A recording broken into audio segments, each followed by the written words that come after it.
Bonjour à tous. Dans cette vidéo, nous allons nous intéresser à la qualité de l'ajustement obtenu par la méthode des moindres carrés. Alors, je vous avais dit qu'avec la méthode des maximums de vraisemblance, on ne pouvait pas avoir d'informations sur la qualité de l'ajustement, alors qu'avec la méthode des moindres carrés, c'était justement l'avantage. Eh bien, allons voir comment on obtient cette information sur la qualité de l'ajustement. Alors, pour comprendre, on va devoir repartir de la définition même du qui 2. Le qui 2, c'est la somme de i égale 1 à n étant les données, donc on va faire la somme sur toutes les données, de yi moins g de xi θ sur sigma i au carré. yi, ce sont les mesures. G de xi θ, c'est le modèle dans l'hypothèse où les paramètres valent θ, divisé par sigma i. Sigma i, c'est l'erreur faite sur la mesure. Et en fait, on comprend bien qu'on fait en fait la distance entre le modèle et les données, c'est ce qu'on a ici au numérateur, divisé par l'erreur. Donc c'est une normalisation, on normalise par l'erreur. En fait, ça, on voit bien que plus la distance va être grande, bah, plus notre Kido va être grand.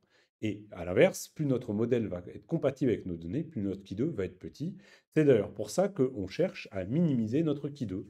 Et donc, on a obtenu, grâce à la méthode des moindres carrés, obtenu le meilleur ajustement qui est obtenu par la valeur des paramètres que je note θ pour θ du moindre carré obtenu avec la méthode habituelle en calculant la dérivée du qui2 par rapport au θ, en fait, par rapport au vecteur θ. Donc voilà ce qu'on a fait jusqu'à présent, et donc on a cherché à minimiser nos distances, et donc à obtenir le meilleur modèle. Alors, ce que je vais faire, c'est qu'on va tout d'abord créer une nouvelle variable aléatoire. Cette nouvelle variable aléatoire, je vais la noter grand qui 2 et grand qui de min. Et cette variable aléatoire, je vais l'écrire comme la somme de i égale 1 à n de yi moins g de xi θ chapeau des sigma i au carré. Cette variable aléatoire, cette nouvelle variable aléatoire, eh ben en fait, elle est obtenue à partir ici de mon modèle que je calcule avec comme paramètre l'estimateur que j'ai obtenu avec la méthode des moindres carrés.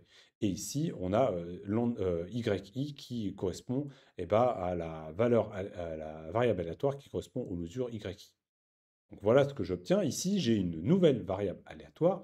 Et cette variable aléatoire, elle va potentiellement suivre une loi de qui 2 à n moins m degrés de liberté si elle vérifie si on vérifie deux, euh, deux propriétés, en tout cas deux conditions. Donc, juste comme ça, n, c'est le nombre de données, enfin c'est important, n, c'est le nombre de données, et m, c'est le nombre de paramètres dans θ, c'est un vecteur à m dimensions, donc m, c'est les dimensions de θ, et donc on peut montrer que ce qui2, là, que je viens de créer, va suivre une loi de qui2 à n moins m degrés de liberté si deux conditions sont satisfaites. Alors, la première condition, c'est que les yi soient distribués selon une loi normale centrée, autour de mon modèle calculé en apposition vraie θ0 et de largeur sigma i. Donc ça, c'est ce qu'on a déjà donné comme hypothèse précédemment, donc quand on avait commencé. Euh, voilà. Et la deuxième condition, c'est que g de xi de θ est un modèle linéaire par rapport au paramètre θ. Ça, c'est aussi une condition qu'on a déjà vue apparaître précédemment.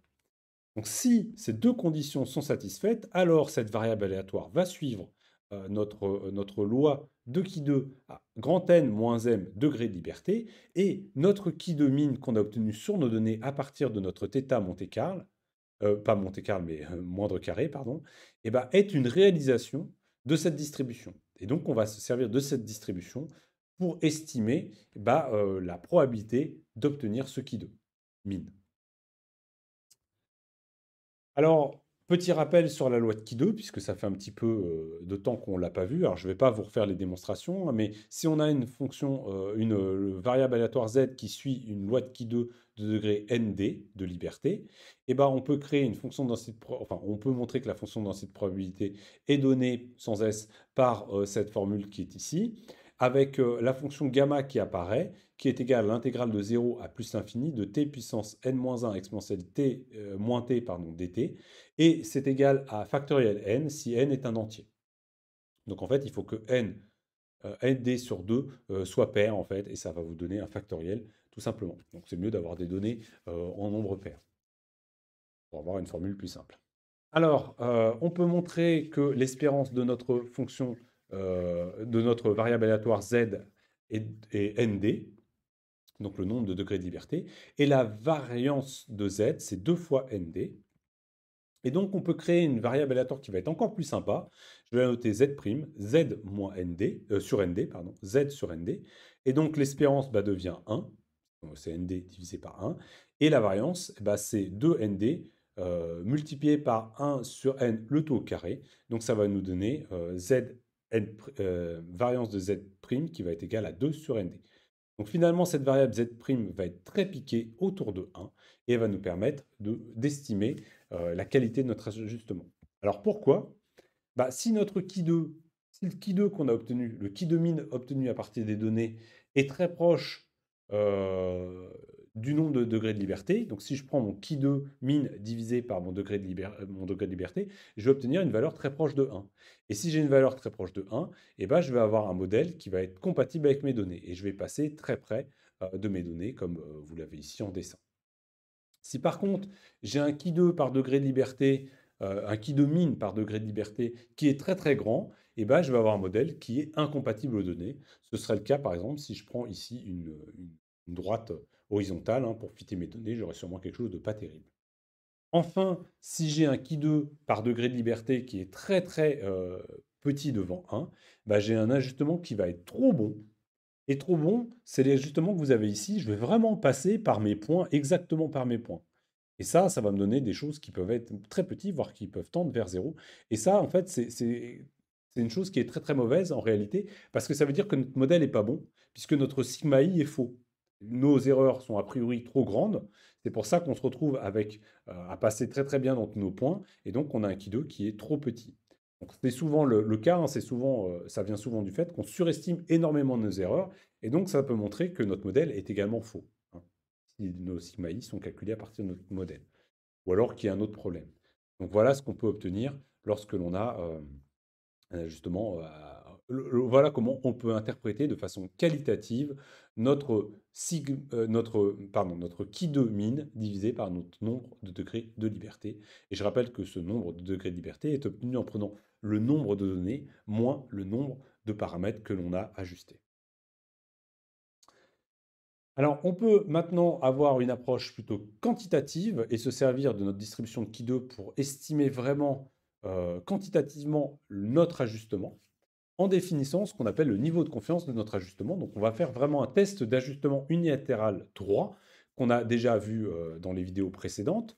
Donc, on a ici la distribution, il y a un petit bug, mais on a la distribution du Ki2 attendu autour du nombre de degrés de liberté, hein, ND. Donc, ça, c'est la distribution de notre Ki2 attendu. Et on a fait une mesure de notre Ki2 min à un endroit donné. Donc, je l'ai mis ici.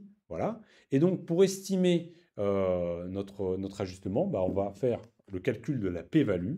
Le p-value, ce sera l'intégrale de notre mesure jusqu'à l'infini de notre fonction nd de x, la fonction de distribution du Ki2, hein, à nd degrés de liberté. Et ça va nous permettre d'estimer la probabilité d'avoir un ajustement au moins aussi mauvais que l'ajustement qu'on a obtenu.